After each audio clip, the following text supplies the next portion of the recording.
Hey guys, as promised in the previous video, I've now worked on productization of what we discussed. So we got our API working, hope you got it too. So you were able to get using your open API key, pass some description, list the number of images you want and the size of images you want, and you are able to print URLs. So if you are done with this, let's move on to the next instance. So in the next instance, compared to the previous one, the only thing I've added is Streamlit. So in Streamlit, header st.header is how you write header for your web page. So when I write st.header, this is where it shows up what you want your application to be named. So basically that's what it does.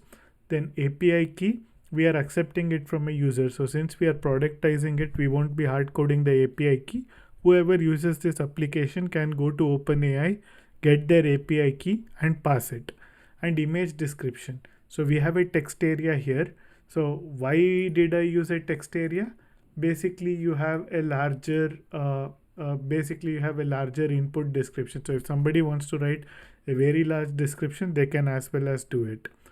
And after this is done, then we have a button which we call it generate images, right? So that's what we have.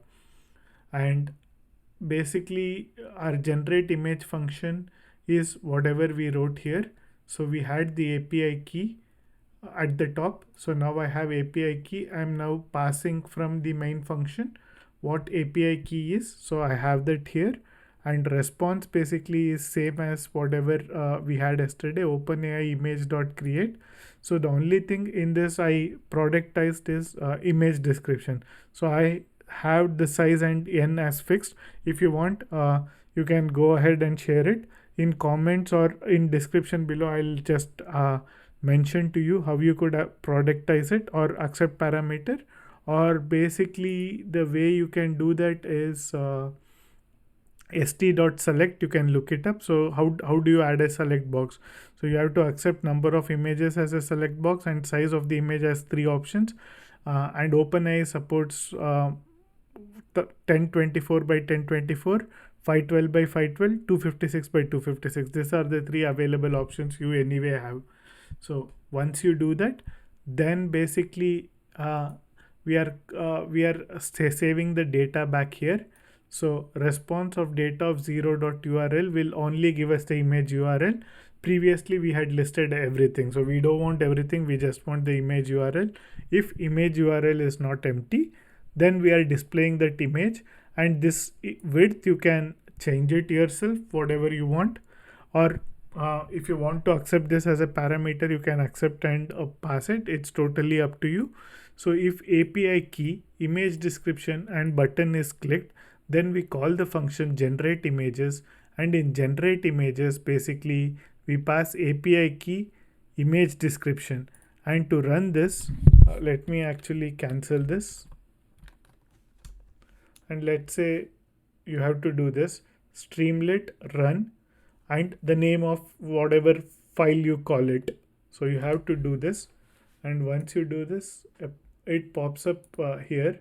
And let me go to my OpenAI key. I just copied my API key here. So I pasted my API key, and what do we want to call it? I think in the last one we had NASA spacecraft landing in Jupiter. Let's see if this works. So I'm not doing anything complex here. All we want is just what we ran it in the command line with multiple steps. Can we run it, and can we get the image in place in the Streamlit? So that's all we are looking at, and you can build anything with it.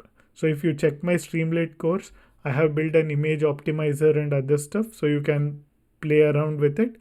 And basically that covers the productization of DALL-E with Streamlit, and here's an integration. So we were able to get it to working, and thank you for joining.